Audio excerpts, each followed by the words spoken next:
Ladies and gentlemen, welcome to the Indianapolis Motor Speedway, and just kidding, no, we are across town at the Lucas Oil Raceway, the 7/10 mile short track that is well known for its progressive banking and close racing. I'm Cameron Rich here with AJ Digby in the booth and Carlos Acosta manning those cameras, and it should be a fun one tonight. This is race number 2 of the round of 8 in the Sam Maxwell Customs Truck Series for the American Sim Racing Association, and it's going to be a fun one. AJ Digby, I've seen you race out this track on 3xTV before, and heard you say that you are pretty good at this track. What are these drivers going to be kind of, dealing with tonight at this race?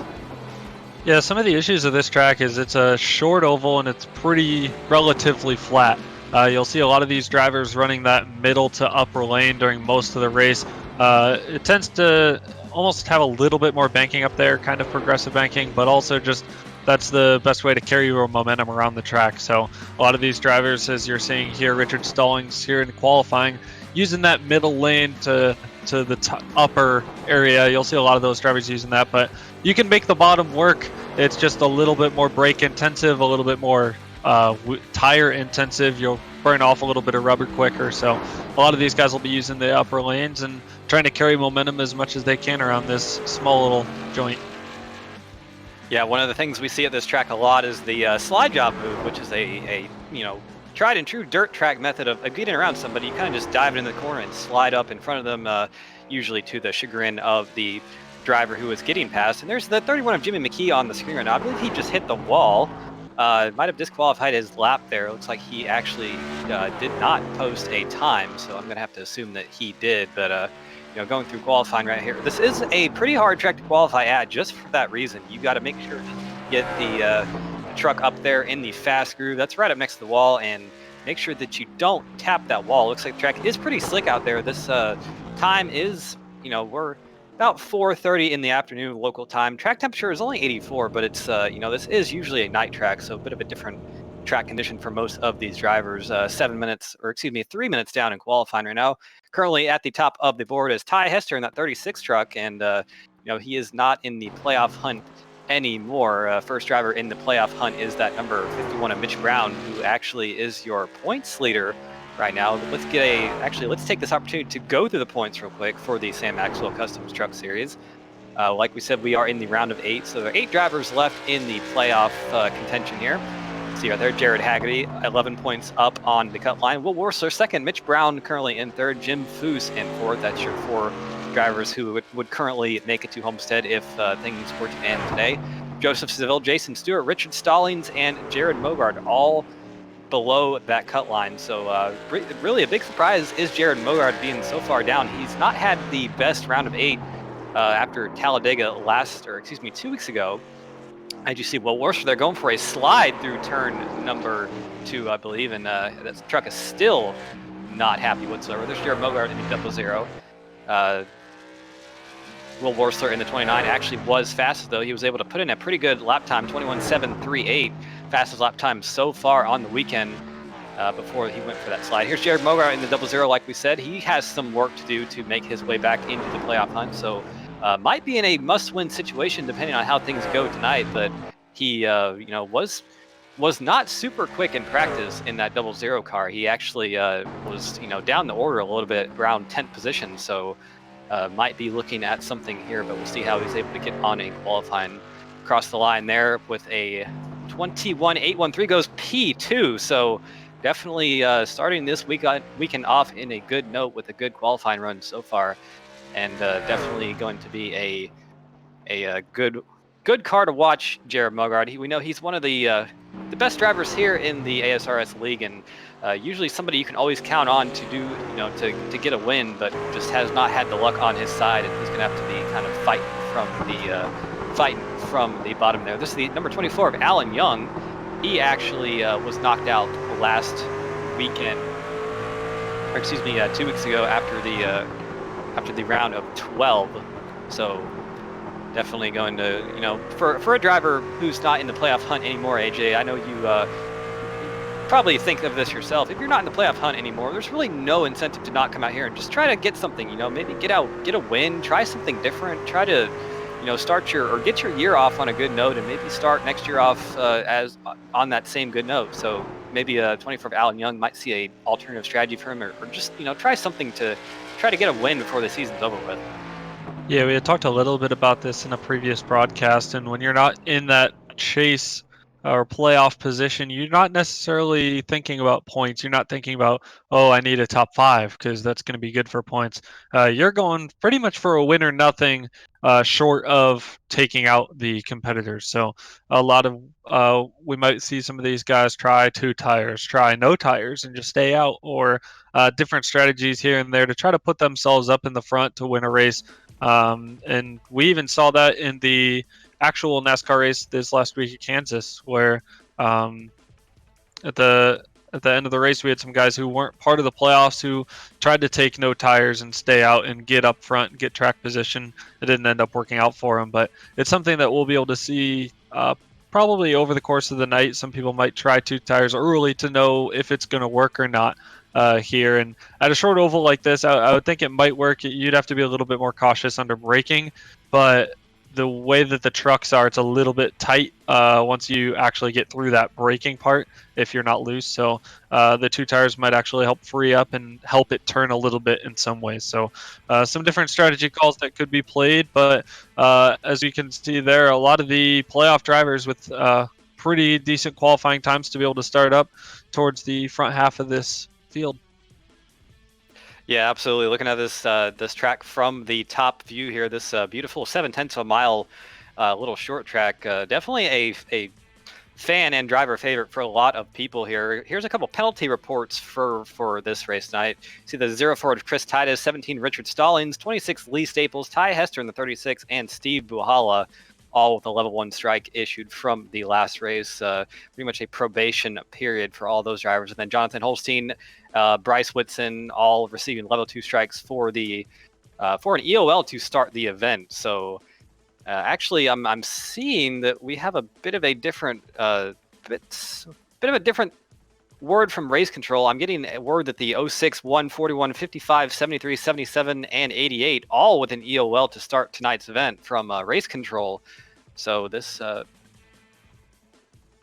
might they are all for something else, but either way, something to watch out for the start of this race. And AJ, this track is not easy to pass on, so that's not really the way you want to start off a race, getting an EOL, getting stuck back in the pack here, because it's going to be difficult to pass here tonight.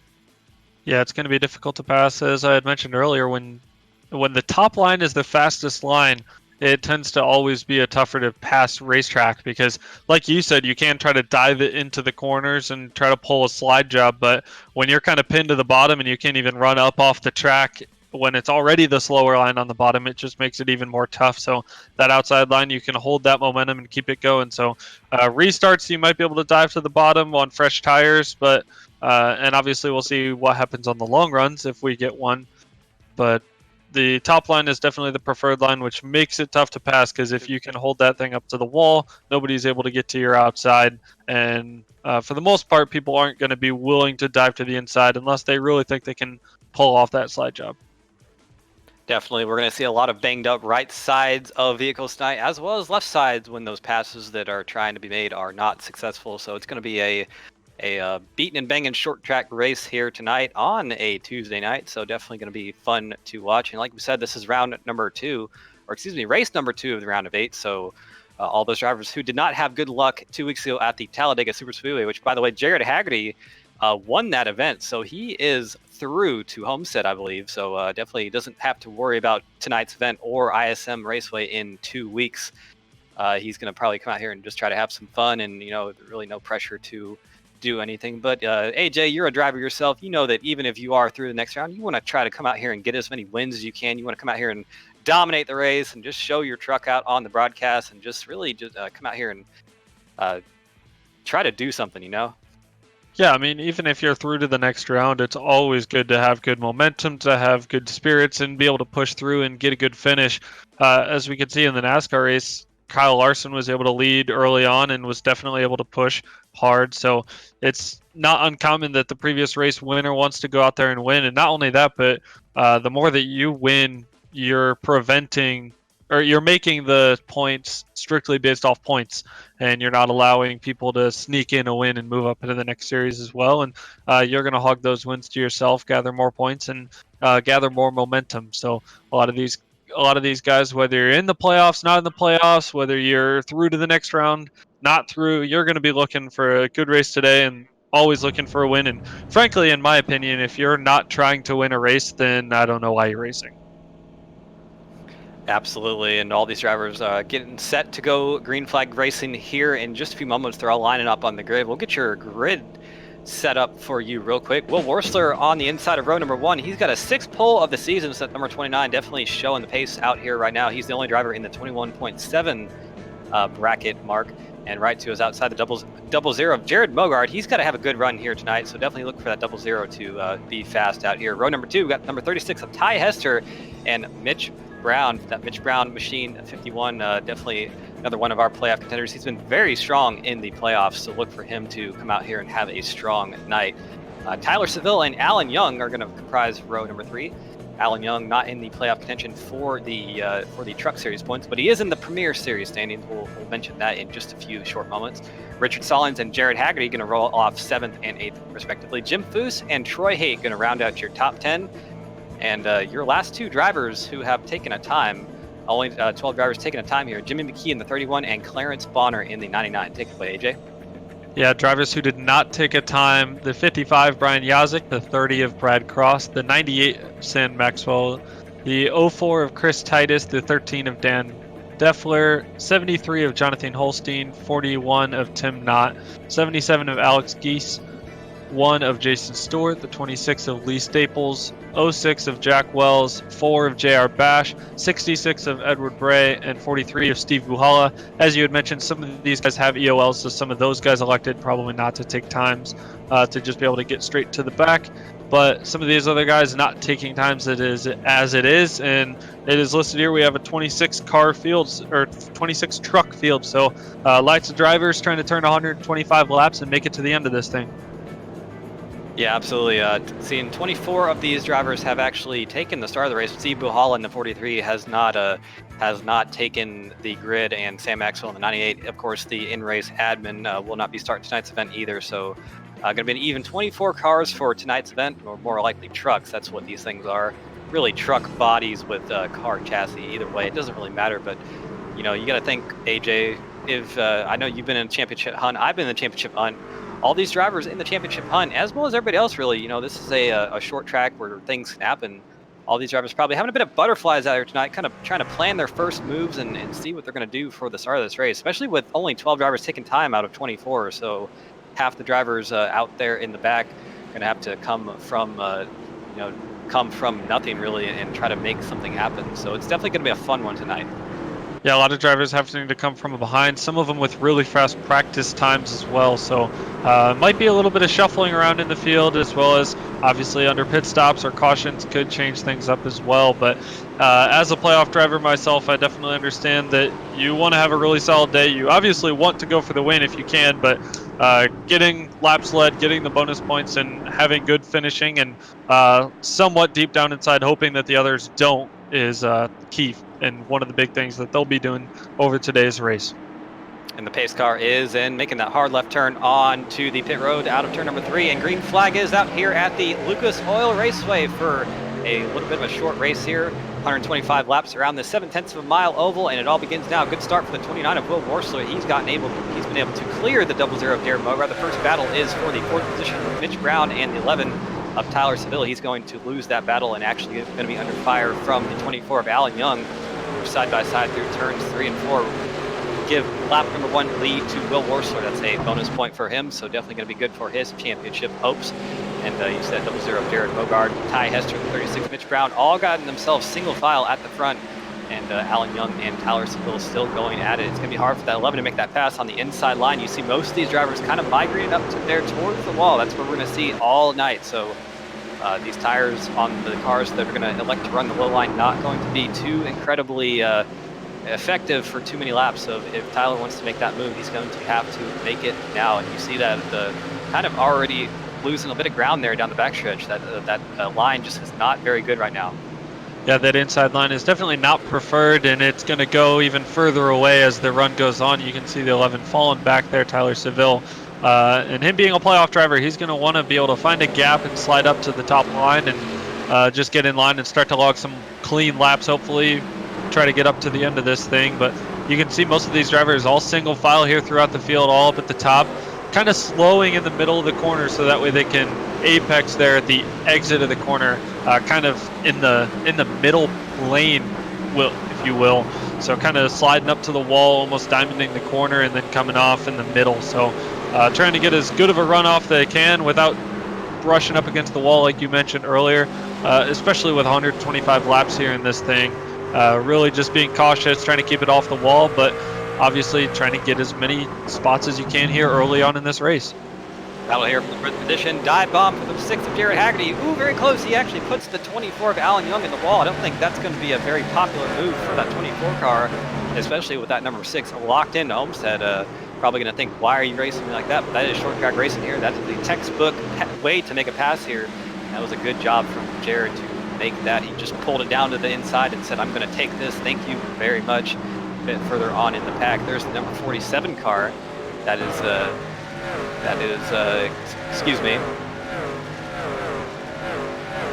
Further on in the pack, you see most of the drivers kind of getting single file here, and that, you know, that's kind of ooh, trouble for the 4. It looks like he's sideways in turn number 3, I believe, and he has actually turned around, no caution. That's JR Bash having some troubles there. I didn't actually see what happened to him. We'll see if we can get a replay on what happened to him, but he is definitely doesn't look like any contact on that car, but he is definitely well behind the pack. I was on board with the 41 of Tim Knott, who was right ahead of him, and you could see he just gets loose up on that top line and made a little bit of contact with one of the drivers there in that line. Looked like Brian Yazik, the 55, but nothing too serious, nothing too damaging. Unfortunate for JR Bash to be able to get loose, but we stay green and we continue this race. JR Bash was able to get his truck back forward, banged on the outside wall a little bit, but was able to get his truck back forward and currently is on pit road looking to get that thing fixed. Yeah, it's going to be a tough break for him. He's going to lose at least 2 laps in that process, I have to assume here. Back here at the front, lead still held by Will Worsler. He's doing a good job to hold off that 00, but looks like Jared Mogart is he might be sacrificing a bit of entry and exit speed because that 00 is very fast in the center of the corner, but that's not going to bode well for him trying to get around the 29. He's going to have to find some other way to get that, but really no side-by-side right here. Actually, as I say, that Jared Haggerty under fire from Richard Stallings in that 17, not going to be able to make anything happen right now. So really, this is kind of a train race right now. Most of actually all of the field single file. You really, you know, it's kind of what you see at tracks like this. You kind of see everybody just kind of, you know, space themselves out and kind of try to get into a rhythm because it's going to be, really your passes are going to be made when the tires start to wear off a little bit. So probably in about 10 laps or so when the tires start to feel a little bit worse than they are now. Yeah, after that incident that we saw in replay, the 4-car of JR Bash has taken it out to the garage. So looks like his night is over. Unfortunate that he got loose there, but that's kind of a part of this racetrack here at Lucas Oil Raceway. So especially as these tires wear out, we might be able to see a little bit of looseness starting in these trucks, especially trying to get up on the brakes and get as much into the corner as you can as possible. But you mentioned it was very terrain-like out there, and just interesting thing to note, there were 12 drivers that took qualifying times and qualified for this race. Those 12 drivers are all in the top 12 currently, so no positional movement from the guys who are not a part of that qualifying group to be able to bump up into the top 12 there. And also within the top 12, Jared Haggerty started 8th and is up to 5th, and Tyler Seville started 5th and was up to 8th. We saw him get stuck up on that low line. And other than that, the biggest movers are one position here and there all the way through the top 10. So lots of drivers that are just kind of in a line, in a train, trying to log off as many laps as they can and get this thing going on. But I was just on board with Will Worsler there, getting a little bit loose. So some of these drivers probably starting to feel the effects, especially with Will having the 00 of Jared Mogart starting to creep up onto his tail. And you saw the battle for the 5th position with Richard Stallings and Jared Haggerty. That has been going on for a few laps, actually, and the battle for the lead is actually heating up as well. Jared Mogart all over the back of that 29 of Will Worsler. And like we said earlier, AJ, he knows that he has to, he he has to come out here and maybe win, because he is quite far behind in the points, and definitely going to have to, have a good day here. And if he doesn't win, have a good day at ISM too. So the best way to ensure that nothing can happen with that is come out here and win the race. So look for that 00 to be very aggressive here and try to make something happen.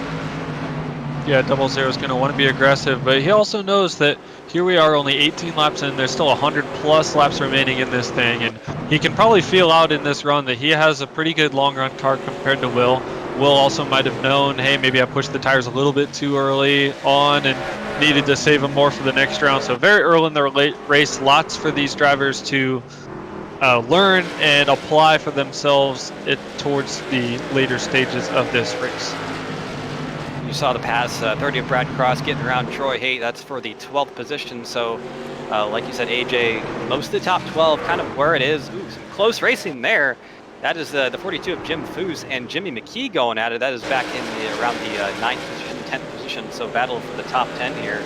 Both of those drivers trying to fight for some room on the racetrack. Looks like Jimmy McKee going to win that battle right now into turn 1 and slide up right in front of that Menards machine of Jim Foose. And Jim Foose, another driver who kind of needs to have a good run.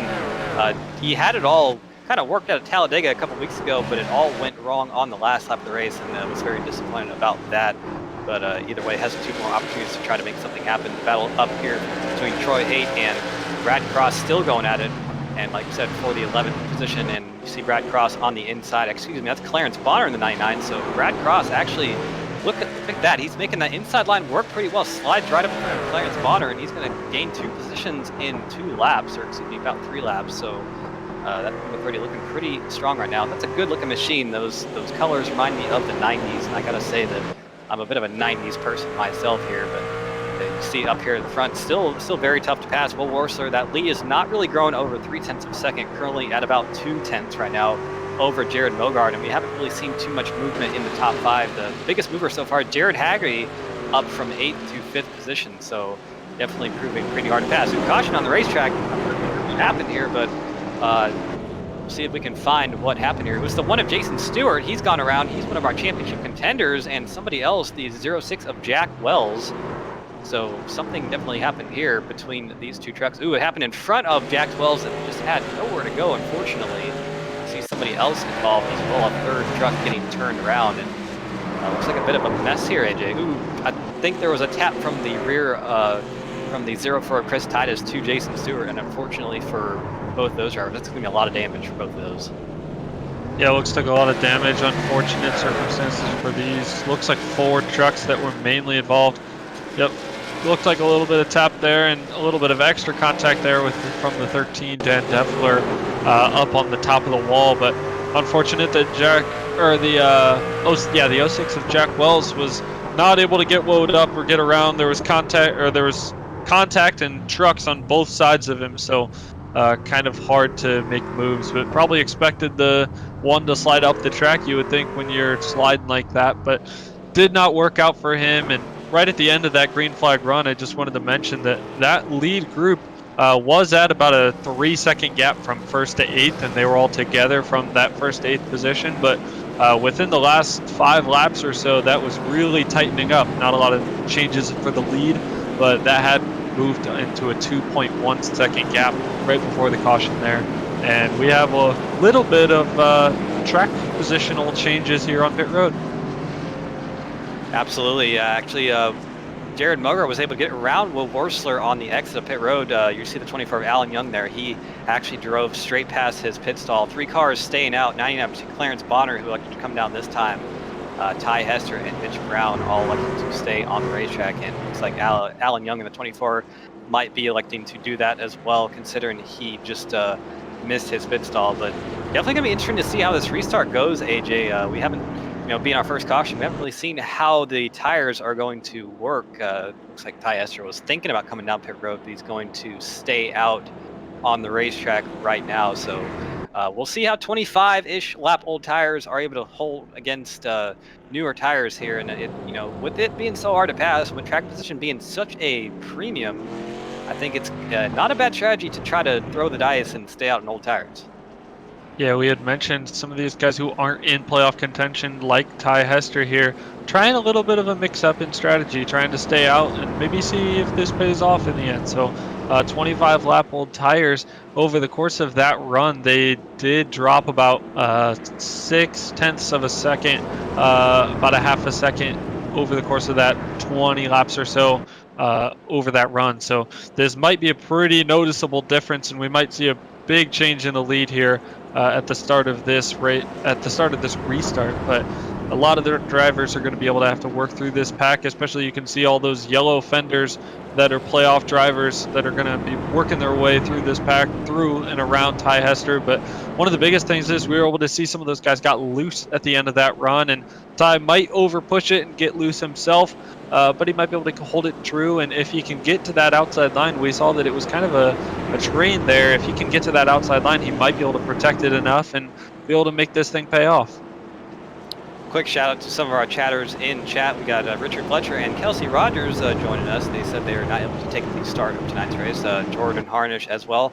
Primetime Racing TV throwing a bit of shade out there in the chat. That's pretty funny to read, actually. So please keep doing that, and keep us in the loop here. Jay Krebil, and I believe that's it. So we're going to be going green here in just a moment. Pace car has taken the left turn onto pit road there. So field in the hands of Ty Hester. And just a quick recap, both Ty Hester and Mitch Brown out there on 25 lap old tires. Green flag is out, and a good start for 36, good start for 51 as well. 36 pulls immediately up in front of Mitch Brown. Battle for third. Ooh, very contact with the 51 sideways, and looks like a lot of cars are sideways in turns 1 and 2. I saw a one car there down on the green, on the grass down there, and that was so much that went on that I couldn't even keep up with it. I think Mitch Brown actually might have alt F4 or something, because that car just disappeared, but definitely a lot of contact there. We'll have to see what happened here.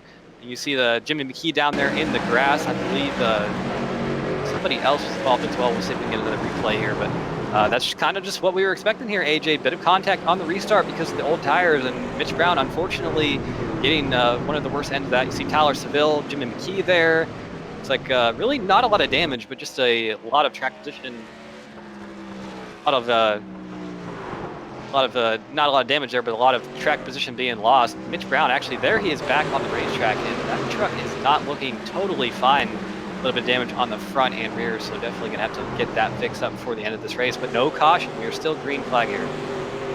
Yeah, no caution. We've seen this before in this series where some questionable calls are made by the officials and not throwing a caution, aka the flag man standing up there. But if it's on the grass, he doesn't see it and he's not going to throw it. So we stay green, and Ty Hester has been able to get to that outside like I talked about and hold the lead. Jared Mokard on the 20-lap newer tires still can't get around him. He's definitely looking for it. You can definitely see he has a lot of speed, but can't really make the move, can get just to his quarter panel and not end up being able to make the clearance, and not really sending it in there as much as we had seen earlier from the 6 of Jared Haggerty with the full send and slide job to boot with it. So this battle will rage on at the front of the pack, and Mogard now trying to send it in, can't really make it work. They're side by side, even nose to nose as they enter into the backstretch.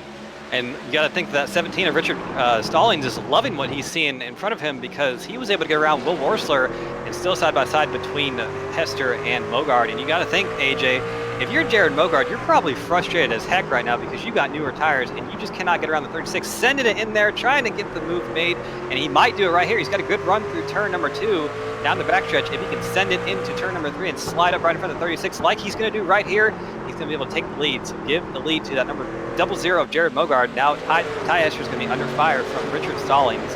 And I think, Ty Hester gave it a good try on those old tires, but there's just so much, there's only so much you can do with 20-something laps on your tires compared to someone else. Yeah, you can definitely see the old tires that he has just straining to stay up front, and to be able to stay up front for as long as he did is amazing, but even to be able to hold that second place as well as he did is doing so well. Richard Stallings just trying to get by on the inside. You had just seen Mogard go through it, and now he gets loose a little bit.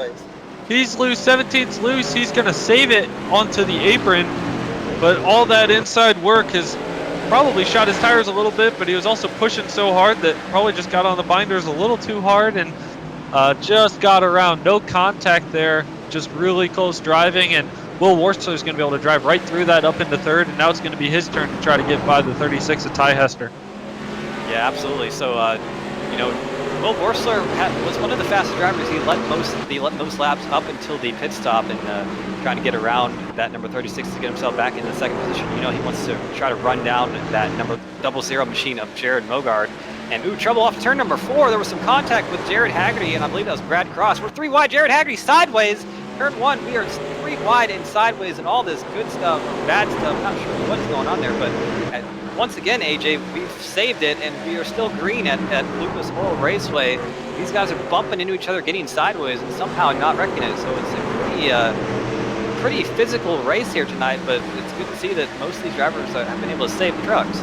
Absolutely short track racing in full effect here tonight. As the sun's going down, these tempers are going up a little bit, and these drivers able to use their talent and make some absolutely fantastic saves so far. As there's a little bit of a hornet's nest going on here back in the pack. For as much training as we saw early in that first run, we're able to see a lot of side-by-side battles here in this second one. So that round of pit stops definitely shook things up, not only at the front with Ty Hester, who stayed out, but here in the back as well. Some of these drivers who were in that bottom half in that first stint are now able to make some moves and get up. Brad Cross is one of the main ones. Trouble, He's starting this race 14. Troy Haight spun around in turn number 4.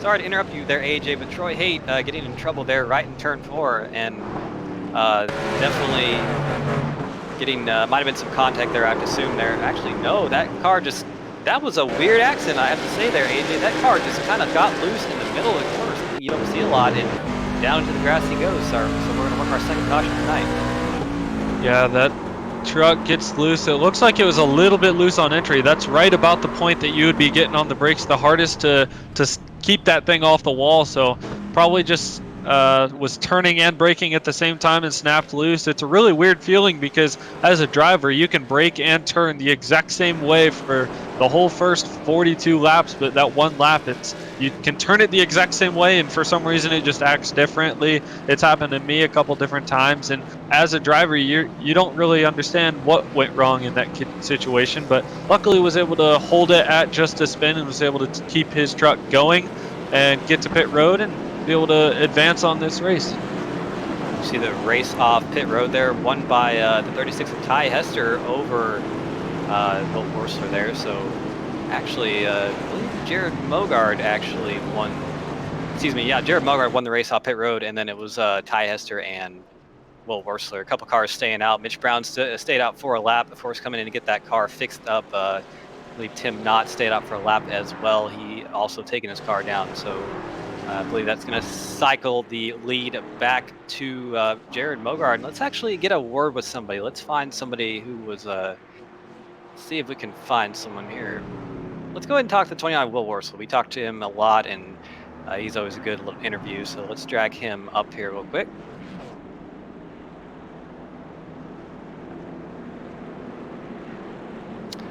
Hey, Will Warsler, this is Cameron Rich up in the booth. You got a copy, bud? Yes, sir. How you doing, Cameron? Pretty good. Looks like you're doing pretty good out there. It looks pretty hard to pass. You kind of lost your position there on some pit strategy, but definitely very hard to pass out there tonight. How's the track feeling for you? Well, pretty much just like you see. I mean, you're kind of in jail.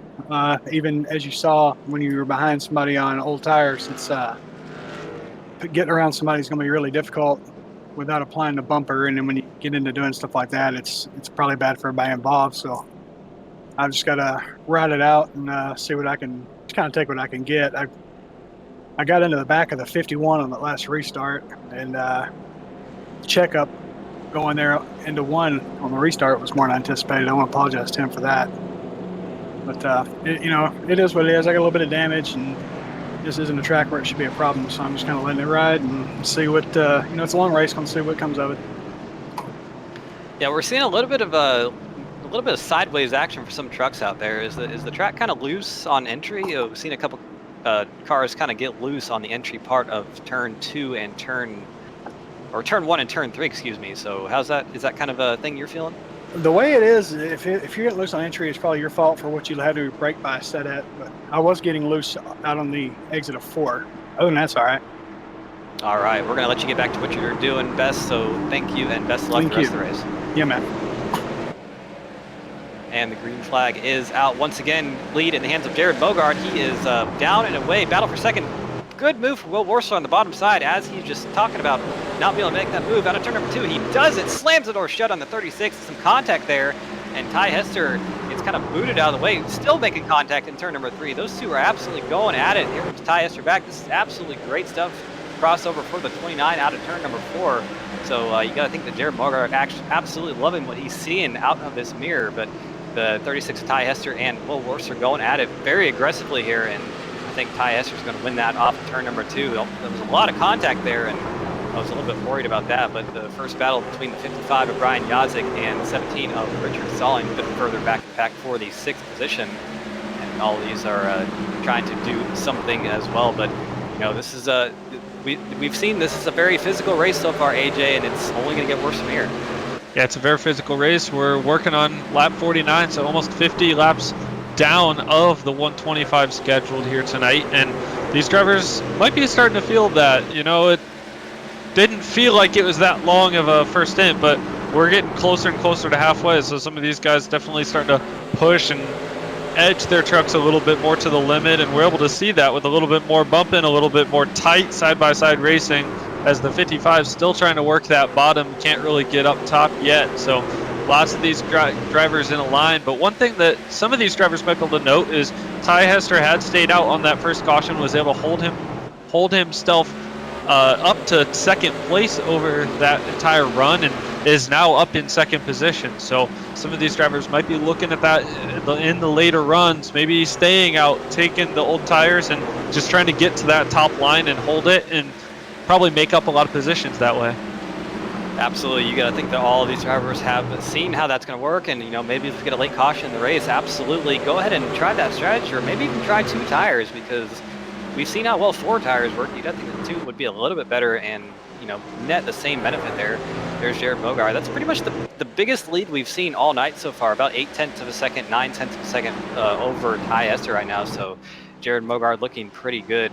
Saw a bit of a side-by-side battle between Jared Haggerty and Richard Stallings. That has actually ended now. Richard Stallings not able to get around Jared Haggerty there, but there's Troy Hayton, 28. He's back in 15th position, 1 lap down. Has spun around there. Bit of a hornet's nest back here around the 10th position. A couple drivers there. There's Jim Foose and Alex Giese kind of racing together. But one driver I want to kind of keep note on is 51 Mitch Brown. He got a bit of his damage fixed on the pit stop. I think that truck is not going to be completely 100% anymore, because that was such a hard hit in his defense, and that truck is actually still a little bit banged up there. You can see it's definitely not on the pace anymore. So this is going to be a long night for the rest of the night for that 51 machine, trying to just get what he can out of this race. Yeah, 51's pretty bent up. He's currently riding around in 13th position. There are currently 14 drivers on the lead lap, as you can see on your ticker scrolling across there. 2 drivers are 1 lap down, Troy Hayton, Jason Stewart in 15th and 16th respectively. Both of those drivers going to be hoping for a lucky dog, and being a short oval, they might be able to get that here at some point. But Jim Foose currently in 10th position, the league owner doing a good job here. We have a long pack of the first 11 here that you can see on your screen. Alex Giese. Oh, sideways. Oh, we have the 17 sideways again. He was sideways earlier, comes back up into the 55 of Yazik. 17 bounces off the wall, caution is out. Yeah, that 17, we saw that before, and we saw it once again this time. Not as good of a result as the first time there. Brian Yazik getting involved, and somebody else actually involved as well.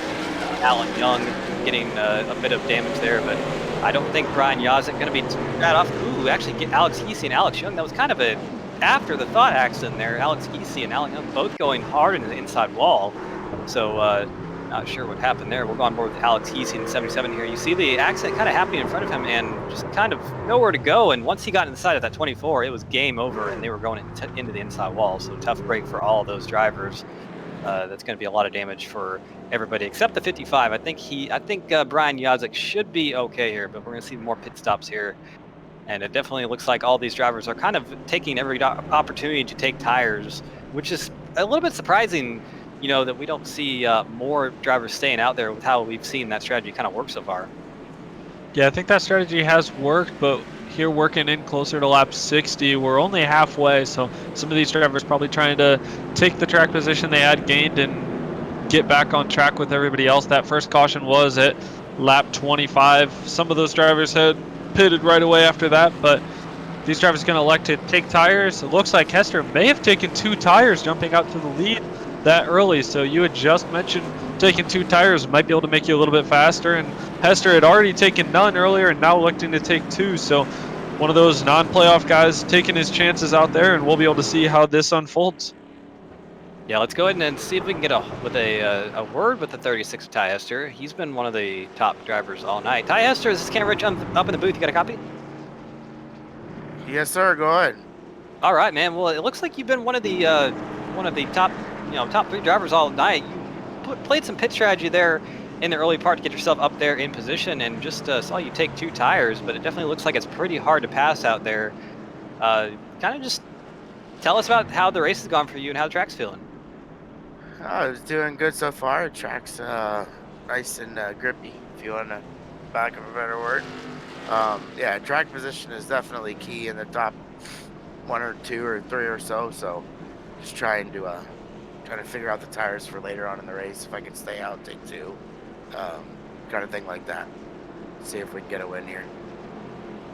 We've seen a lot of drivers kind of get loose on entry of turns 1 and 3 out there tonight. Are you kind of feeling that yourself a little bit? Are you feeling that tail end kind of wag around a little bit? Yes, if you overdrive entry, but I've been back in the entry up pretty good, so I don't feel it nowhere near as bad. All right, definitely. We're going to be getting the one to go in just a moment here, so we're going to let you get back to what you're doing. So definitely good luck the rest of the race, and we hope to talk to you again afterwards. All right, thank you. You guys have a good night. All right, that's going to be your leader on the restart, Ty Hester, taking a 2-tire strategy after, we already saw him take 0 tires, or really stay out. It wasn't a 0-tire pit stop. It was staying out to get himself into the position he's in now, and he's really been able to make the most of it, AJ.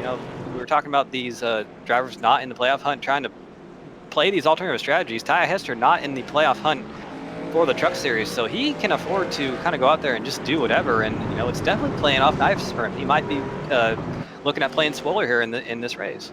Yeah, he can look to play spoiler, and so far is trying to do all of that. We've been able to see him take no tires, now take 2 tires, and currently is in the lead. He's going to hope to get a good jump and be able to slide up ahead of Mogard onto that outside line, and you heard it from him himself that if you're up in the front few guys, track position is key. So he's trying to do what he can to get that truck towards the front and out front and hold that track position that he so covets.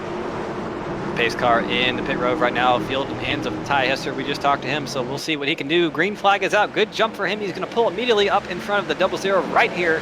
So move him, or keep him in the lead. Oh, here comes Jared Bogart. He dove in the corner a little bit and is able to stay off of Ty Hester there, but Will Warsler in that 29 looking for second place, not able to do anything just yet. Single file for the first 5 spots. Jim Foose, somebody we haven't talked about too much. He's gotten himself up in the hunt, getting around Tyler Seville for the 6th position, and Tyler Seville stuck on the inside line. That's the first side-by-side battle of the night.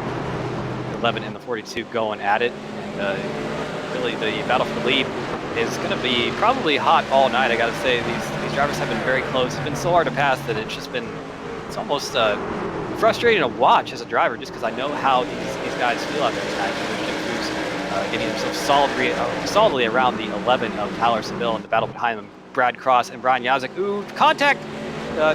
11 or the 55 got into the corner a little bit too hot and put Brad Cross in the wall, and you see a little bit of damage on the side of that 30 truck. Probably not going to be too happy about that, but definitely you can't really say too much about that. That's kind of how things have gone tonight. That's kind of how you got to do. It's so hard to pass that you got to kind of do what you got to do, AJ. Yeah, I can really feel for a lot of these drivers with that outside line being key. It's real hard to get by, so a lot of these guys trying to push, do what they can to move up, and it is short track racing, so some of them can be asking for forgiveness after the race as opposed to during the race. But here at this track especially, I can feel, because at Kansas we were just there for Sim Possible, and that outside line was key and the most vital spot on the track, and if you had it, you were almost impossible to get past, barring a incident ahead of you. So a lot of these drivers experiencing that same sort of thing that I just experienced at Kansas, and it's real frustrating as the guy behind, because if you do run that same outside line as the guy ahead of you, you're practically going to run into him if you're fast enough. And so a lot of these drivers need to try to get down to the inside. We can see Mogard trying to get that dive bomb slide job, and that's really the only opportunity that you have to pass, barring a mistake from the guy ahead of you. So you almost just have to full send it in up the bottom and hope that it sticks, or hope that the guy on the outside makes a mistake. Yeah, this side-by-side battle for the race lead. Jared Mogard is absolutely trying everything he can. He is sending it in the corner and just cannot get the grip off the corner. Ty Hester is in that spot where he needs to be, wants to be, trying to make this movement. He's going to try it into turn number 3 here, drives it deep in there, cannot make the move. Going to slide up right to the door of that 36, but he's making a good college try out of it. And I think that if he keeps down there and he keeps doing that, he might just be able to clear him just enough to make the move. But that will all remain to be seen. As we were watching the battle for the lead, Tim Knott was able to get around Jared Haggerty with a bit of force himself. He kind of put this 6 in the wall a little bit, so number 41 up to the 4th position. Some contact here through 3 and 4. These two are absolutely going at it side by side. Aggressive racing for both of these drivers. And you know, Ty Hester not in the playoff hunt. Jared Haggerty in the playoff hunt. A little bit sideways for that 00. Is able to hold it pretty well. We're going to onboard with him for about a lap or 2, see what he's kind of seeing. Ooh, actually, he lost a lot of momentum out of turn number 2. Will Worsler is now on his inside, but I don't think it's going to matter here. He's going to have that line off the corner, try to keep Will Worsler behind him. Ooh, these trucks are absolutely looking a little bit violent to drive tonight. They're a little bit loose and tight and just everything you don't want, AJ. Yeah, especially as the sun goes down, this track is cooling off a little bit and probably gathering a little bit of grip, but also at the same time, the temperatures are rising in the drivers' minds as these laps are taken down. Track temp's currently down to 80, so already about a 5-degree difference from where we started the day. The shade is noticeable on the track compared to where we were as well. So while those guys were side by side, the 00 of Jared Mogard was downshifting into 3rd gear mid-corner, trying to get that extra little bit of RPMs off the corner to get by Ty Hester. So something that I've seen him do that I haven't seen most of the other drivers doing today, and the 00's been able to get the closest towards pulling that slide job out of anybody in the field. So that might be something that, even as the track grips in a little bit more, might pay off, but it might just be something that he tried during that sequence and didn't work out. But by running on the bottom for as long as he did, I also wonder if he might have burned out his tires a little bit or heated them up a little bit more than normal, because he has fallen off. He's slowly catching up to Ty Hester again, but it's a possibility that by being pinned to the bottom, he used up a little bit more than he wanted to. We're looking at the battle for the 6th position here. Jim Foose leading the 11 of Tyler Seville and Brian Yazik. Both of those drivers we've seen a little bit of trouble tonight, but they are currently running in the top 10 solidly for them. This is you know, there's not a lot of trucks left out on the racetrack. Only 14 left on the lead lap, and a further 2 left, 1 lap down for 16 trucks running still. Battle for the lead. It looks like it's the best battle on the racetrack. Jared Mogard has actually caught the 36 of Ty Hester again, and kind of want to touch base on what you said a little bit a while ago, AJ. If that 00 is downshifting, that would also kind of wear his tires out a little bit more than if he wasn't. But it looks like that is not really a concern for him, because that 00 is a little bit quicker than Ty Hester right now. Yeah, 00 is faster, and as I had mentioned, if he were to stay on that outside line and run his normal line, he believes that he's a little bit faster than Ty Hester and would probably just run up into the back of him. So that's why he has to dive to the bottom once he gets there, because otherwise he has no other choice but to back off and just be content with sitting in second, which with 48 laps to go, that's may not necessarily be the bad strategy, especially knowing that Will Worsler is 1.4 seconds back in 3rd, knowing that you're the highest playoff driver so far, and you do need to make a pass for the win at some point, but it might be worthwhile to just sit there and hope for a mistake, hope for an accident to be able to get up through to the lead. Yeah, these guys are still going at it pretty good there. There's the 41 of Tim Knott. We talked about him getting around Jared Haggerty. He's actually pulled away by about a half a second now, after kind of using up Jared Haggerty's left side a little bit. And you know, it's kind of been the story of tonight, just the aggressive nature of how you have to make passes here. You can't really fault the drivers for doing what they need to do. And that 00 of Jared Mogard at the front is looking so racy. You got to think that Ty Hester, he's got to be seeing this in his mirror. And it's definitely pretty harrowing as a driver to kind of have a truck or a car all over you. But here he comes on the inside of turn at number 1 and 2, trying to make that move once again, but just is not going to be able to do it out of turn number 2. Jared Mogard is I definitely think he is a little bit faster than the 36, but it's just going to be a matter of getting around him. And this plays to one of my favorite quotes of racing history. I'm a pretty big F1 fan myself. Murray Walker, a legendary commentator, always says that it is one thing to catch somebody, a totally different thing to pass somebody, and we're definitely seeing it here tonight.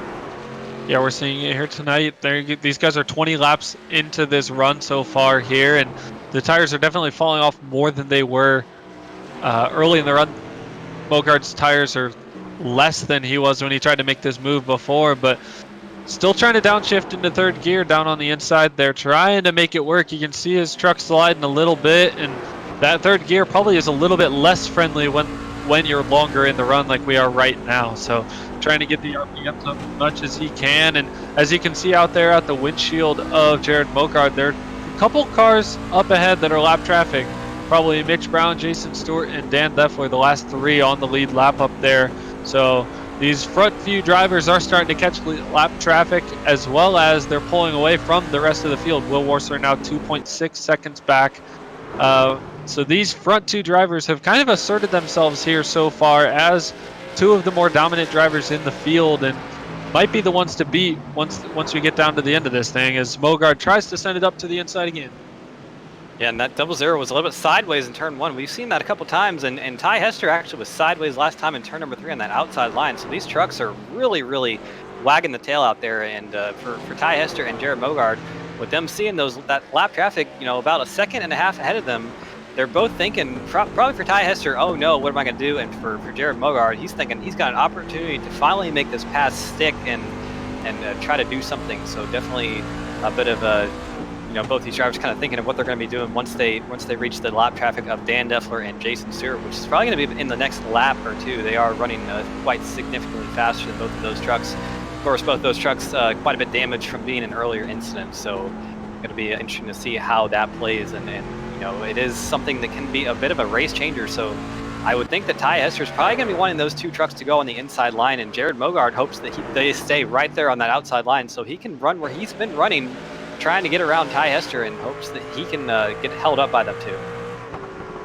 Yeah, these drivers are going to be hoping that they can get around, hope that these lap cars might get out of the way, but my guess is that they won't, especially with the side-by-side battle. You don't necessarily know where to go other than hold your own line, make the front guys get by. So as well as, I believe Jason Stewart is in the truck playoffs, so he's not going to want to move out of the way just early on and just let these drivers by. He's going to be trying to fight for position as Mogard pulls out the slide job and slides right up into the wall. So something that we had talked about earlier as well is you might try to pull it a little too hard and bang up that right side of the car. And unlike in actual NASCAR, these front fenders won't cave in and have the possibility of ripping a tire apart, but that right front damage could be enough to maybe hurt him or suck him up into the wall again as this run goes on.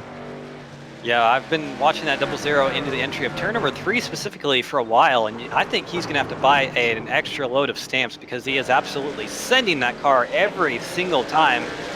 And really, it's not and whoever said that in the chat, thank you very much. I kind of stole your line there. I believe that was Primetime Racing TV, so thank you very much. I will give you credit for that, but definitely it is true. And actually that little lap traffic exchange was able to net Ty Hester a bit of space between himself and Jared Mogard. We saw Dan Deffler kind of riding around the outside, and Jason Stewart, he was courteous and let both drivers go on the inside line. He says, no, thank you, I'm not going to get involved in this battle whatsoever. But you see Jared Mogard actually running a little bit higher than Ty Hester right now, so I think Ty Hester might be thinking of trying to save his truck, might be trying to keep himself from getting in the wall a bit, because both of these drivers kind of having a little bit of damage on the right side there. Here's a battle a little bit further on in the pack for the 6th position, Jim Foose and Tyler Seville going out. This has been a battle that has been going on for really the better part of the last half of this race, and you see both of them kind of just not able to get away from each other. Tyler Seville on the inside line, Jim Foose on the outside. You see they're getting very close there, but off of turn number 2, actually Tyler Seville held with that 42 pretty well there down the backstretch, and they're gonna drive it into the corner, kind of touching a little bit there. No harm, no foul, and side by side behind them as well, Yazik and Stallings. This is really good racing up here at the front. This side by side is also leading to these two guys, Yazik and Stallings, also being side by side behind them. So causing a little bit of issues here, a little bit of side-by-side back in the pack, a little bit of position shuffling as well. So we can see these playoff drivers here situating themselves towards the front of this group. And speaking of the playoffs, Will Worsler currently 3.8 seconds behind our 2 leaders, but he has to also be able to see these guys in the standings that are in the playoffs and not having very good days. Will Worsler currently 2nd in the truck playoffs, and know that he's accruing even more points by being able to outrun these guys, and probably not too bothered by the fact that he's currently in 3rd. Obviously, you want to win, but being in 3rd isn't necessarily the worst thing when you're able to put a positive point day, as caution flag is out on the track. We'll see if we can figure out what it was or where it was here.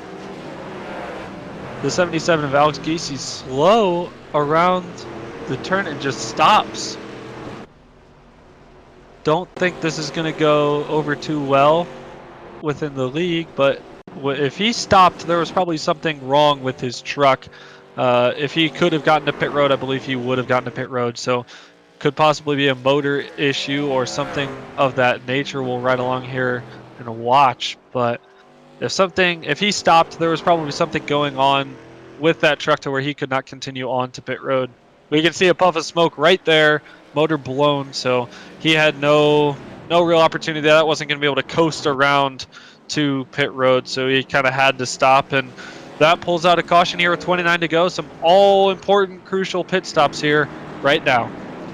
Yeah, and this might be the money stop here. There's Will Worsler in, Jared Mogart in, Ty Hester, your top 3. So we're going to see who's going to come out on in the first position. There's Ty Hester coming out and away, Jared Mogart down and away. And I don't see any 2-tire strategies up here at the front. Will Worsler actually going to lose a spot to Brian Yazik as well. So Will Worsler's race kind of going downhill a little bit for our pole sitter tonight. He's going to lose another spot on the racetrack. Actually, it might not be too bad, because that might help him being on the outside line of the restart there. So it might have been a intentional move. I know I've done that before a little bit. Low key, not going to admit it ever, but it is something that I have done. And let's see if we can get a word with somebody real quick up here. And I'm gonna go ahead and get a word with let's see if we can find Brian Yazik in here. I don't think he is actually in the chat. No, he's not. There's actually, see if we can get a word with the number 6 of Jared Haggerty. He's currently running the 5th position, so we'll drag him up here real quick. Hey, Jared Haggerty, this is Cameron Rich up in the booth. You got a copy, bud? Yeah, buddy, I got you. All right, well, it's been a pretty interesting race for you. Saw you get used up a little bit there on the racetrack, but due to the nature of this place, it's probably something you kind of expected out there. But just kind of tell us about how the race has gone from your perspective, and what are you going to do for this last little shootout, 25 or so laps? It's been going good. I mean, I really only came up here with the hopes of getting a top 5, so we will see what this race gives us. But I just want to at least pull out a top. Yeah, you are absolutely pretty good in the points situation, locked in Homestead after your win at Talladega, so really not too much to worry about here. But as a racer yourself, you probably want to get as good of a finish as you can. And with the race is gone, it's been a pretty aggressive race out there, and there's been a lot of sideways trucks and contact out there. Do you think that's gonna be a little bit worse as we get nearer to the end? We'll see. We got 25 laps to go, 25 lap shootout, and we got 1 to go here. So I'm going to try to get this taken care of, but thanks, guys. All right, we'll let you get back to that. So good luck the rest of this race, and go do something. All right, there's Jared Haggerty in the 5th position there. So rolling down the backstretch here, 24 laps to go once we get back to green flag racing. AJ, it's going to be a fun one to watch, and it's definitely been an aggressive race here. Quick reset of your top 5. Ty Hester first, Jared Mogard, Brian Yazik, Will Worsler, and Jared Haggerty, your top 5. Tim Knotts, Seville, Jim Foose, Richard Stallings, and Troy Haight rounding out your top 10. Green flag is out. Good start for the 36 on that inside line. He's going to pull immediately up in front of the 00 right now as soon as he can. Jared Mogart going to send it in there on the inside, see if he can make the move happen. Not going to happen this time but battle behind them for the 2nd place. Will Worsler able to be on the outside, get around Brian Yazik. We were talking about that. Might have been an intentional move on his part. but move him back up into third position into the thick of things. But we're single file for the first 5 or so cars. First battle between Tyler Seville and Tim Knott. That is for 6th on track, and Tim Knott going to win that into turn number 1. So Richard Stallings and Tyler Seville going at it with Jim Foose as well. They're kind of just trying to sort themselves out at this point, really. If you're on that bottom side, you kind of feel a little bit stuck down there if you're not kind of making a move later on the run. So you're going to think that number 17 going to take the first opportunity he can to get up to the outside line, and yes, he does. But up here, the story all night, AJ, these two going at it, Ty Hester and Jared Mogard. Jared Mogard not able to do anything with Ty Hester as of yet, only 22 laps to go, so there's not a lot of time for him to make that move. Do you think the bumper is going to be used here? Bumper could be used, especially knowing that Jared Mogard in the 00 is a playoff driver. He needs this win. He didn't have a great race at Talladega, so he wants to be able to come back and win and secure his way on to the next round. One quick thing to note, Brian Yazik in the 55 beat Will Warsaw pit road. He did take 2 tires, so he was able to slide up onto the outside and hold it up on the outside, but Mogard is definitely going to want to be going hard to be able to get this. Oh, further back in the pack, Richard Stallings is in the wall, and the 17 caution is out. Around in turn number 4, the 17 sideways, so definitely I'm gonna think there was some contact here, but probably might not have been, but we've seen that 17 get sideways a lot tonight. He just looks like he hasn't been totally comfortable with the way that truck is driving. He's been up there in the top 10 really, but just getting sideways on the entry of these corners might be a bit of a brake bias issue, and right there that car just sideways, it hooks. He touches the 42 of Jim Foose a little bit, then it hooks back, and that is a hard hit in the outside wall. It's going to be a lot of damage for him, and I think his good run tonight is going to come to an end right there. So we're going to do it all over again, AJ. We're going to do another restart here, and Will Worsler, as happy as he was for the last restart to probably be on the outside line, he's going to be on the inside line once again and doing a little bit of a fake pit there, trying to see if anyone will come with him. They are not. I think we are probably in the realm of no more pit stops for the rest of this race. All these drivers are going to want to keep their track position if you're in the top 10, and probably just going to ride it out. Yeah, these drivers, unless they have some major tire damage or if they're already in the back of the pack, probably gonna stay out on the tires that they had with only 20-ish laps to go and only having about 25 laps on these tires once they hit the end of this race. So a lot of these guys trying to stay out. Track position is key, as we had heard earlier, and we're able to see here Dan Deffler getting the wave round on the outside, pretty bent up front of his truck, but he's going to be able to get on the lead lap and try to go contend and pick up as many positions as he can. But as you had mentioned, Will Worsler was on the outside with Brian Yazik on his inside. Yazik was on 2 tires, and now it's flip-flop. The 2 tires are on the outside. Yazik might be able to actually hold on to that outside this time. Not what the 29 camp wants, but as I had mentioned, the 29 camp is probably pretty happy that he's having a pretty solid points day, second of the drivers in the playoffs, and a lot of the drivers that he's competing with are kind of situated around 10th place and further down in the running order of today's race. Yeah, absolutely. And one of those drivers who really has not had a good day is that 51er Mitch Brown, started 4th, and he was our points leader coming into this event and getting into some trouble there early on. It's been a pretty long night for him. That truck is absolutely not really looking good at all, but definitely still being out there trying to get as many points as he can. He's going to tough it out till the end of this race, and you really never know, AJ. Something might happen especially with the way this race is kind of going. You might have a big pile up there later on in the race near the end, and Mitch Brown in that 51 could be the benefactor big time if that happens. But definitely all remains to be seen. Anything is a possibility, especially late in the series like it is right now, as well as late in the race at a short oval. So like you said, 0.7 of a mile oval, and these guys have been pushing and giving each other just a couple inches of space, and now they're going to try to cut that in half and give them even less inches. So they're going to be side by side. We've seen Mogard dive it in and make contact with Ty Hester, and if he pushes it just a little bit too hard, there's some possibilities that Will Worsler or Yazik or anybody else in this field could be in the catbird seat to dodge the wreck and just drive right through. So any little bit of contact could throw things for a loop, and it'll be interesting to see. These guys are really going to be pushing it here in the last 15 laps. And the pace car lights are off, so we're going to be going green flag racing here for a 14-lap shootout here at the Lucas Oil Raceway. It's going to be a fun one. It's been a fun one all night, but that track is getting shaded. It's getting colder. It's getting more grippy, so maybe these drivers are going to have a little bit more kind of fortitude in the lower extremities per se, to try to put it in a term that's not going to get me banned from YouTube. We're going to see how that is able to be played out here. But the pace car is off now, and the field is going to be in the hands of Ty Hester, who's been the dominant car all night after playing some strategy. He's going to have 14 more circuits around this place to try to get that W and get it done. But the green flag out now. Ty Hester with a good restart. Jared Mogard, good restart as well, but Ty Hester's going to pull up in front of him. And now Jared Mogard under fire from Will Worsler in turn number 1 on the inside line. Good start for him. He's going to try to make his move out of turn number 2. Very close there, but not going to be able to make the move. Ooh, trouble behind.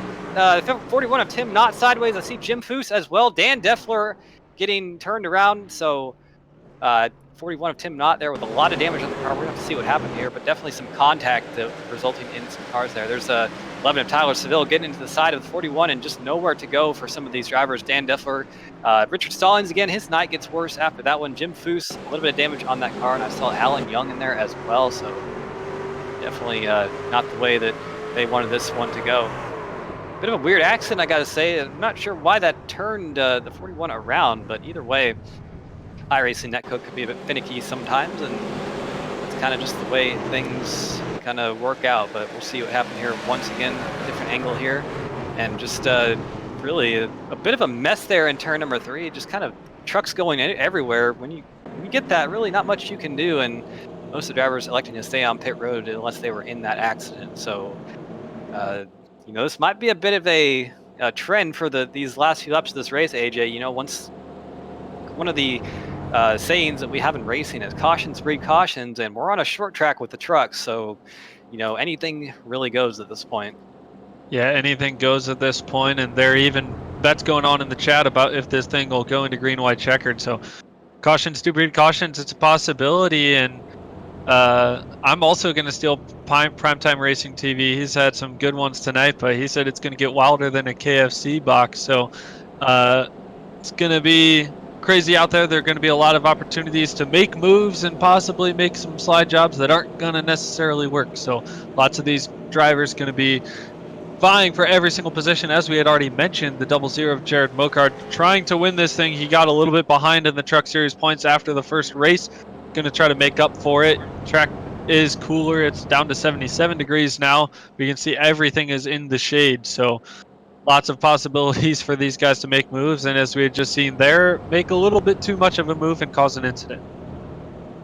And really, one of the things about this race tonight, it's been a really bad night for the playoff contenders for the most part. You saw Mitch Brown get in trouble early there. He was your points leader. Alan Young getting involved there with a wreck. Jim Foose just in a wreck there. Tim Knott, Joseph Seville, all in that wreck. And so really for Will Worsler, actually Will Worsler not in the Truck Series standings. So my apologies there that I've kind of been under that impression all night. But for Jared Mogard, he's really been the only driver up in the top 8 of the points standings to kind of, or really the top 6, excuse me, that hasn't had a lot of you know, incidents out there tonight. So Jared Mogard really he's got to feel good about the way his night has gone, knowing that he's been one of the few drivers and really the only driver in the playoffs to not have a bad night per se. So you know, he's been aggressive with that 36, but he really doesn't have to try to make something drastic happen at this point.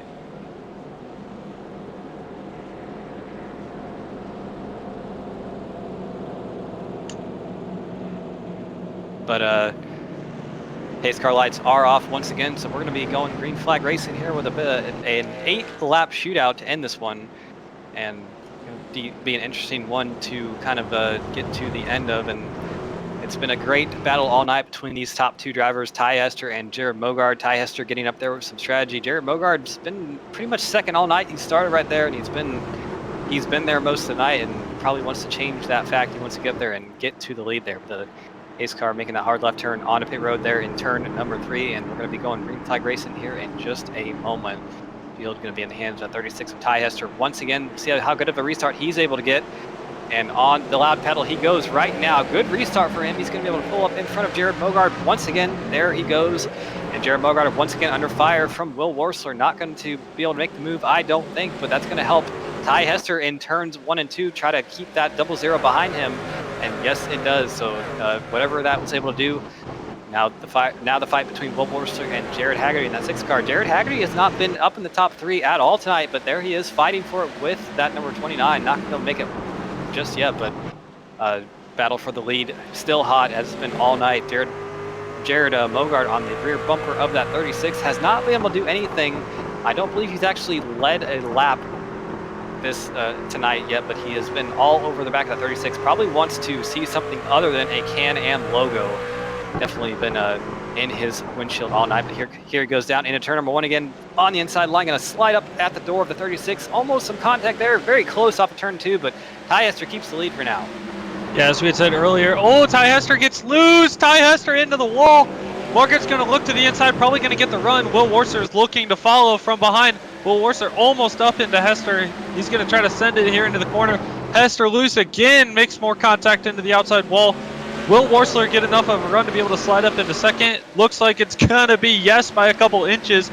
So move Mogart up into the lead where he's been looking for all night, and Worsler up into second where he has a chance to go chase the leader now.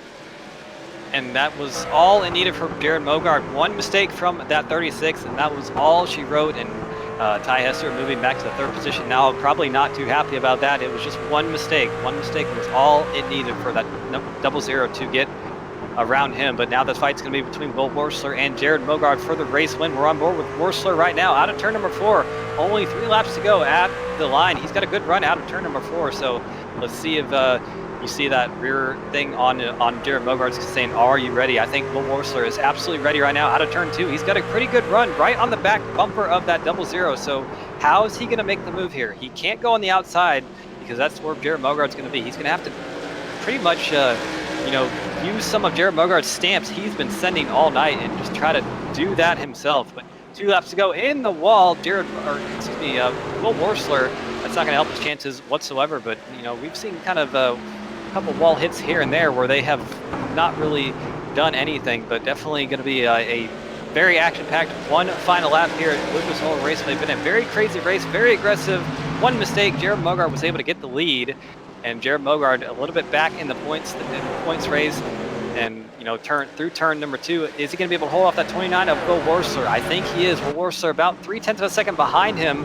And through turns 3 and 4, Will Worsler not close enough to make anything happen. Jared Mogart's going to come out of turn number 4 and win here at the Lucas Oil Raceway by one mistake from that 36 from Ty Hester, who we worked over all race long, and finally was able to get that position away from Ty Hester, and he's going to take the win here, and definitely he's going to lock himself on into the Homestead round of the championship after being kind of in the hole a little bit. Jared Mogart with a gutsy performance. He's going to do exactly what he needed to do and get himself onto the Homestead to fight for a championship. Pull it down on here and do some burnouts for these fans. Jared, you definitely deserved it. Go ahead and make sure that the truck does not pass inspection. Destroy it.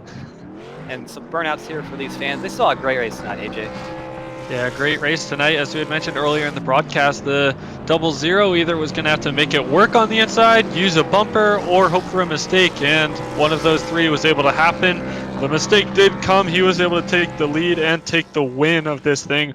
Definitely what he was looking forward to tonight, and that's going to shake up the points a little bit because he was at the bottom of the standings, and now he is through to the next round. Absolutely. So you got to think that the driver, that 0-0, very happy about the way things have gone tonight. And, you think Jared Mogart, not somebody to ever count out. He was down and out coming into this race. Not really down and out, just a little bit in the hole. And he did exactly what he needed to do. He warped over that 36 all night, got the one mistake he wanted, and that was all it took for him to go through and take the victory here at the Lucas Oil Raceway. So what a great race tonight. Always a great race for these Sam Maxwell Customs Truck Series drivers. It was definitely, you gotta love short track racing. It's just it's a different breed of racing, and I just absolutely love it myself. Yeah, short track racing is the best, and it'll be interesting to hear these drivers' takes on that wild finish there after the break.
All right, ladies and gentlemen, welcome back to the Lucas Oil Raceway after 125 laps of aggressive racing action here at this little 0.7 of a mile short track. Your winner, Jared Mogard, taking home the trophy with a great move under 5 laps to go. But before we talk to him, let's go ahead and get an interview with our second and third place finishers from tonight's festivities. And got the third place finisher right here, Ty Hester.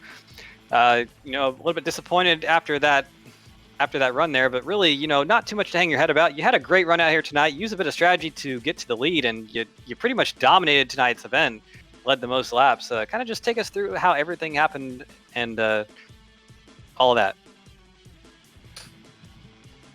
Well, I'm not so sure who opened up that can of worms about being loose entering on the break, but that's exactly what happened there. I got in like 3 feet too deep, and it got loose, and there's nothing I could do. I had to let him go by, and that was it. But yeah, you're right about the strategy.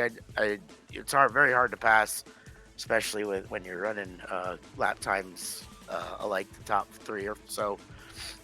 Just tried to try some tire strategy in case, like I said before, it comes down late in the race.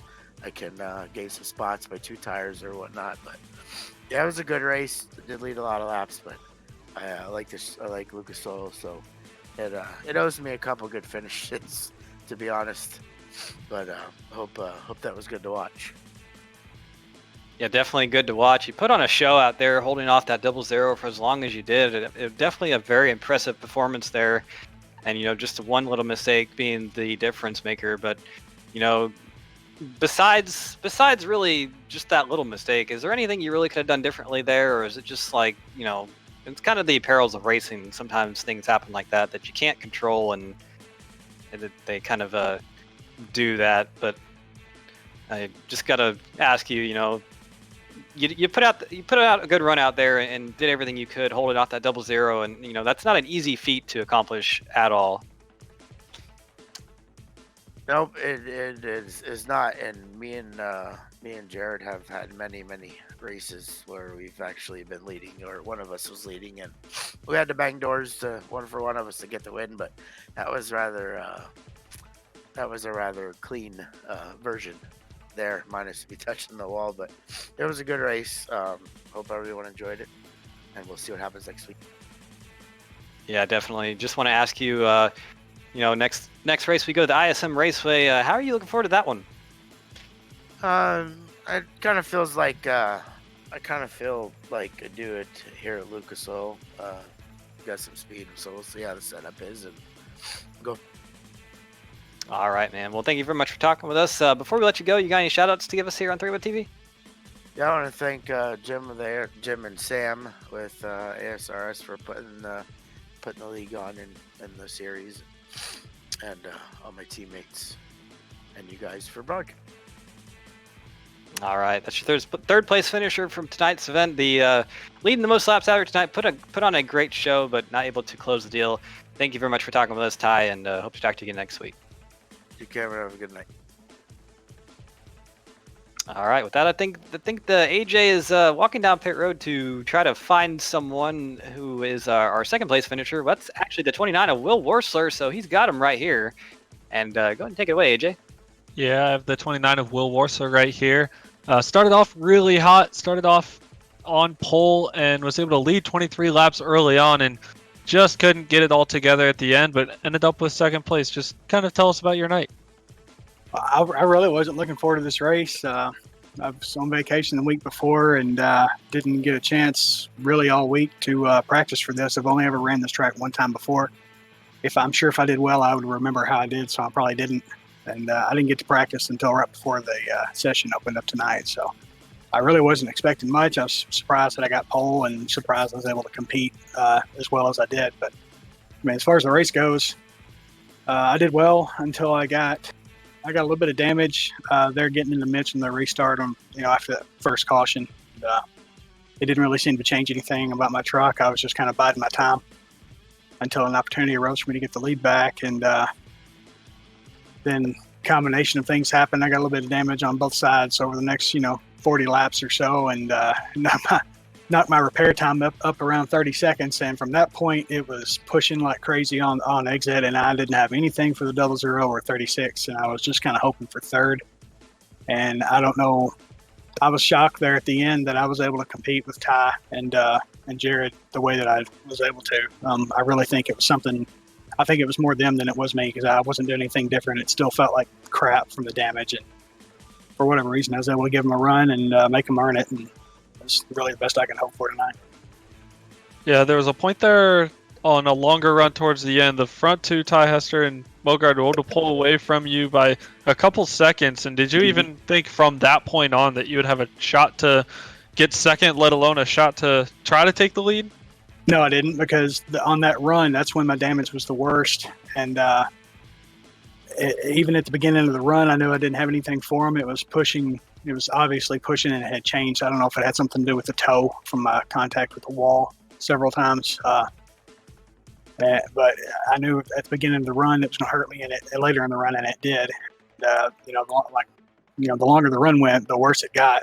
Like you said, they pulled away over 3 seconds, and at that point, I was just kind of happy to be in third, and that's what I was expecting. I don't know what changed at the end that allowed me to compete with them, but it got fun, and I got second. I'll be happy with that tonight, I suppose. Yeah, happy with second. And I got to ask, how much of points are you looking at in this race? In the Truck Series, you were second going into tonight.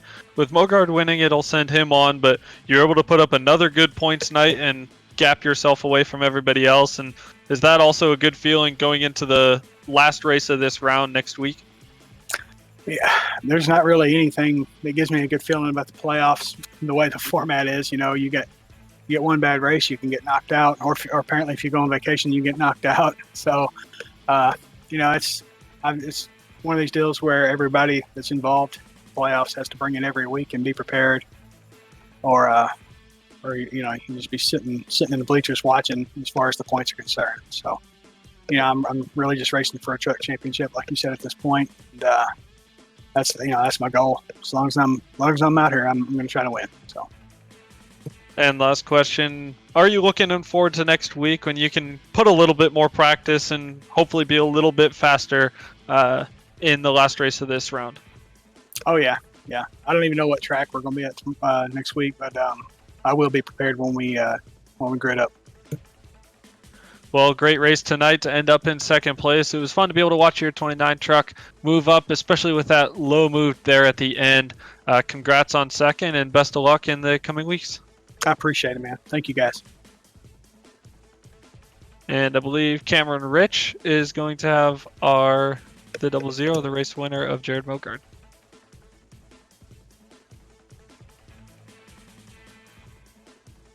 Yeah, I got him right here celebrating from a great, hard-fought win, the 00 of Jared Mogard. First, I have to ask you, Jared, are you ever going to buy a Can-Am product in your life after looking at that logo for so many laps, just kind of beating your front bumper on the rear bumper of that 36?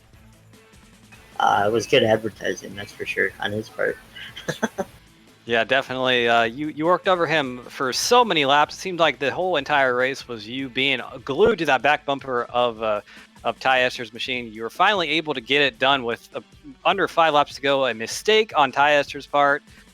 Just kind of talk us through that move that you made, and just kind of what went through your mind, and just tell us about it. It was a great job on your part to make that stick, and just you tried so many laps to make it stick, and it was probably a really good reaction from you when you were able to finally get that lead. Yeah, I was pretty content to ride second there to him, because I wasn't going to get by him without wrecking him, and I've already had a win taken away for doing that earlier in the year, so I wasn't going to do that. But yeah, just trying what I could do there to get to him and get alongside of him, and hopefully pressure him into a mistake. And just one little one is all it took. I seen him get sideways, and I'm like, all right, here's my chance. Don't drive into the back of him like I would do any other time, because that's just how my luck is. But we were able to get it cut back under there and clear him and kind of drive away from it from there. Yeah, absolutely. And it looked so hard to pass out tonight. Just kind of, tell the viewers here on 3 Rod TV, just, what really goes into passing somebody at a track like this. You you can't just go down to the bottom and make it pass like any other track. You really have to set somebody up for laps and laps and laps at a time. So it's got to be frustrating as a driver. Yeah, it is. You just got to get a good run out of them and kind of throw a side dog or enough of a side dog to get alongside of them and eventually clear them. Usually it takes a good 2 or 3 laps, 4 laps, 5 laps, sometimes longer, just to get that right run and get a couple good runs into the corner to clear them enough and get just enough of a run off to be able to clear them. It's challenging, but that's what I like about this course. Yeah, absolutely. And speaking of challenge, you came into this race tonight kind of in the hole in the points a little bit after a bad race at Talladega. You were kind of on the outside looking in, but now you don't really have to worry about that. You're locked into Homestead. Was that on your mind all night tonight? Were you gonna come out here and try to get yourself a win at all costs, or were you gonna be content with a good run? I was more concerned about a good point day, but I knew we'd be up front battling for the win, so I knew if I could put myself in a position at the end to definitely take it. But plan A was to have a good point day, which we were going to have, but plan B always get the win to make next or 2 weeks a lot easier. Yeah, absolutely. Well, you don't really have to worry about it too much, but we go to the ISM Raceway as our next event. How are you looking forward to that one? Do you think you get another win on your tally of this season total so far? Well, hopefully we have the open dog leg to give us a little bit more room to pass there. We didn't have that last week in the Cups, and it kind of turned into a pace lap fest, I thought. But hopefully if we have the open dog leg, we can go 2, 3, 4 wide and be able to pass and have a good race there. So if not, we'll see how it goes. It drives a lot differently if you can't use that dog leg. It's kind of like this place, but even more harder to pass if possible, if that's even possible. So we'll see what it brings. It's good to know that we're racing for the championship, looking to defend that and not have to worry about points or a must win or anything like that when we do get there. Absolutely. Well, before we let you go, AJ, you got any final thoughts or shout outs you want to give us here on 3Rod TV? Yeah, Splash and Go Graphics, Picture Race Reports, Power Computers, and all the guys at MOSRN, all the fans for watching, you guys for the broadcast, and Jim for the... All right, Jared, thank you very much for talking with us. That's your winner from tonight's event, and he's going on a Homestead, Jared Mogard, and definitely we'll be talking to you again some other time. So congrats on tonight's win. Thank you guys, appreciate it. All right, well, with that, I think all we have is results really left to go through. So AJ, why don't you go and take it away for us? In the first position, we had just talked to the 00 of Jared Mogard comes home as our winner tonight. The 29 of Will Warsler ends up in second place. Ty Hester got into the wall but was able to salvage a podium and end up third. The 6 of Jared Haggerty was fourth place tonight. The fifth place was the 55 of Brian Yazik. Sixth place was Tyler Seville. Seventh place Jimmy McKee. Eighth place Troy Haight. Ninth place Tim Knott. And 10th place Brad Cross. Coming home in the 11th position, we have the 42 of Jim Foose, league owner and organizer.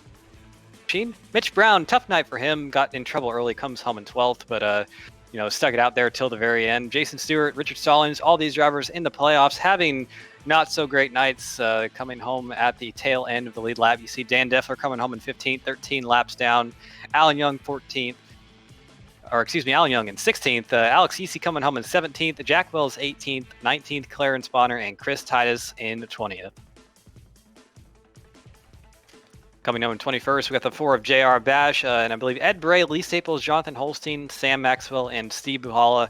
None of those drivers taking the start of tonight's event, so that's the final few positions of tonight's event, but that's really all we got for you guys tonight. Got a couple people we want to thank from ourselves here at 3Wide TV.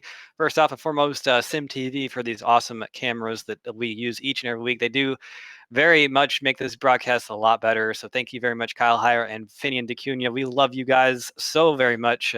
Very good people you two are. And of course, for these graphics packages, I want to thank OCR TV and Thomas Morris from them to give these graphics to us, and they definitely do make these these look a lot better. These graphics are very, very, very pretty and definitely spice up our things a little bit. And a couple league sponsors, I think as well: Sam Maxwell Customs, Sim Marketing Solutions, Driven Designs, iRacing, Twitchy Racer Sports, iRacingIFlag, Kirkwood Transportation, and Coffin Racing Graphics, all league partners in the ASRS League. And just a personal thank you to all of you viewers, whether you watch live or watch the replays after the fact. 3 TV would not be anything without you. So definitely thank you all, and all the chats that we got tonight. A very active chat tonight. Very good to see that. Thank you all so much for coming out and hanging out with us. But AJ, you got any final thoughts for tonight's race? Final thoughts is just a great race as always. A little bit of an unexpected turn of events there at the very end of the race, but lots of hard racing, even for it being a quote unquote single groove track. There was usually some close action everywhere across the racetrack, and these guys putting on a great show as they do week in, week out. And thanks to you guys for letting me join in again. So from myself, from AJ Digby, from Carlos Acosta, we want to wish you all a good night. And you know what? Enjoy your spooky season. It is October, so go out there and do some spooky things. So have a good night, everyone. See ya!